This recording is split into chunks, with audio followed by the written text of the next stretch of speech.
Hi, welcome to RC Pylon TV. I'm Dan Stegall, and this is an introductory video about a longer video I'm making about making male molds from a set of females. The females are a T-tail rivets that Dan Kane did back in the 90s. I've had the molds since the around 2007, 2008 or so, I believe. But the molds are going back to Dan so he can make some more airplanes. And I wanted to have my own set of molds, so I'm making a set of male molds, plus I'm making some other parts. I'll talk about that in this video. There will be a much longer video that shows every step that I took in the actual layup. So stay tuned to rcpylon.tv or donstegall.com and see how I do things. These are only my techniques. A lot of glass people do things differently, but everybody's got to start somewhere, and I make the videos so that people can see what I'm doing and so that I can share information for those that want to try to do it. One thing I will say is that fiberglass work requires a fair amount of money and a fair amount of space that can get dirty. And you also typically need an air compressor or at least an airbrush for spraying on parting film onto molds. So making molds is a fairly time-consuming process, and the reason I'm making these male molds is to have duplicates in case they were to get lost in transit to Dan, or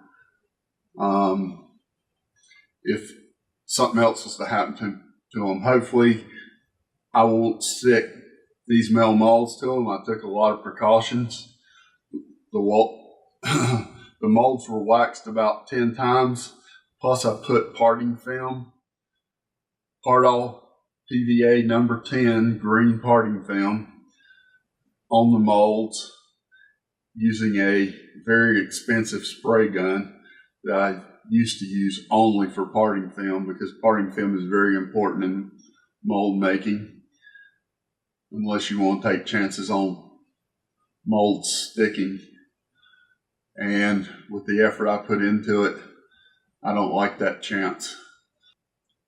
Now I'm rewinding to where I started this today, so you can see what I've done up to this point.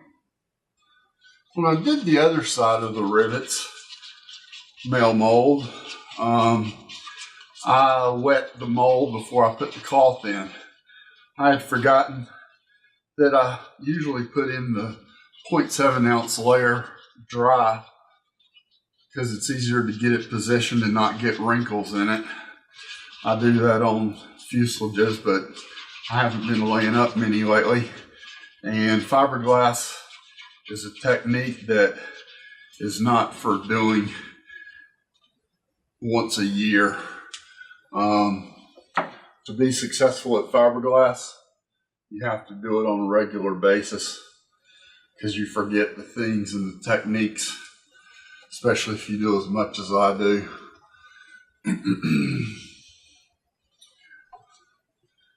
And I did wash my brush out because these mold layups are going to require a lot of layers, and brushes are $1 a piece.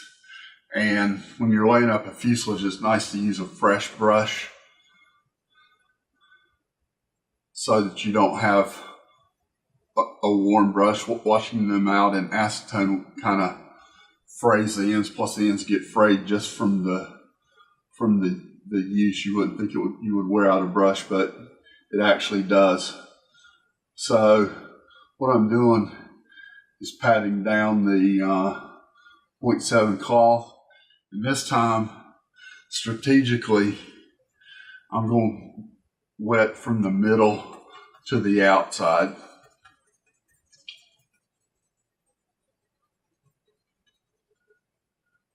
This makes it much easier to keep from getting wrinkles in it.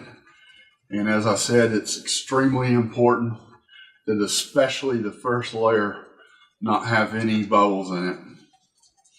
And with the surface coat made using Cavasil, it's difficult to get it completely smooth like the pre-mixed surface coats. That's one of the advantages of the pre-mixed surface coats, is that they are very smooth and you can get a better surface coat on your mold if you do use the pre-mixed surface coats that are made especially for that purpose.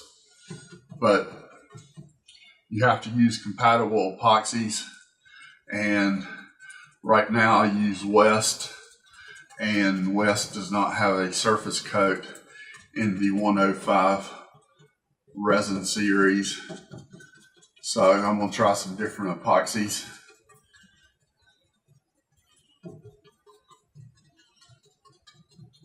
I'm going to be making a lot of fiberglass stuff in 2018. I've done the turtle deck for the Estrellita Shark. I have 2 Club 40 canopies that I've started laying up. Greg Doe made the molds for those, and the fiberglass canopies are nice on the Club 40 airplanes instead of that fragile plastic. They actually switched to a less fragile plastic that some of the older kids have. The black plastic shatters very easily. Of course, fiberglass will shatter with enough stress, but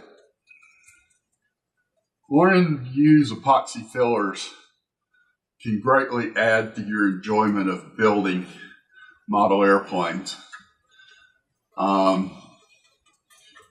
Even if you're just assembling arse, putting the wings together, it's good to use either Cavasil or microfibers in your epoxy so that you have a solid area between the 2 halves of the wing. If you need to do any filling where you've got to do sanding, using quartz microspheres or phenolic microballoons makes filling and repairing dings and filling gaps much easier. And with microballoons, they are not very thixotropic, so it's good to mix some Cavasil or microfibers. I recommend Cavasil because the microfibers actually make the epoxy harder, and since you're using the microballoons as a filler that you probably want to sand, it's generally best to use Cavasil, but microfibers will do in a pinch. You can find all the StegallHobbies.com epoxy fillers on Amazon. Just go to epoxyfillers.store.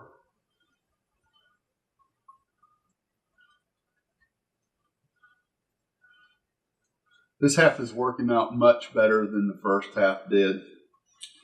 And I'm only doing 1 layer 0.7 at a time because I don't want the complication of adding another layer on the initial layup. I'm in a relative time crunch to get this done, so the photos will be on the social media sites, Facebook and MPRA, etc., before the video comes out.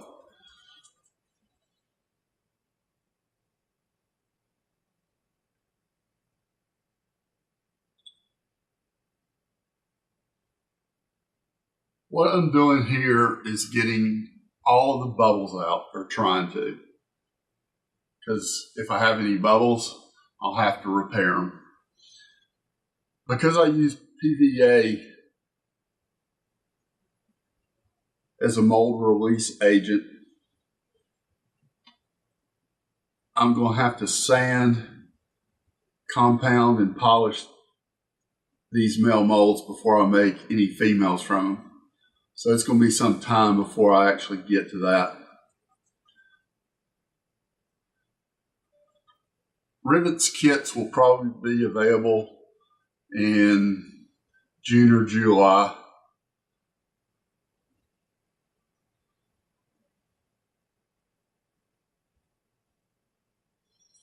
And if you want to find all the Stegall Hobbies products on Amazon, go to stegallhobbies.store.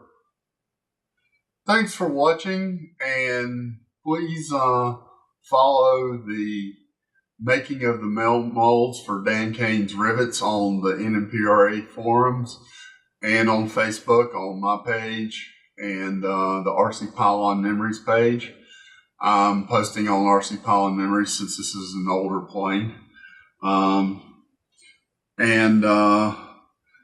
Hope to see you at the races one of these days. Hopefully in 2018 I can get to some races and beyond. Thanks.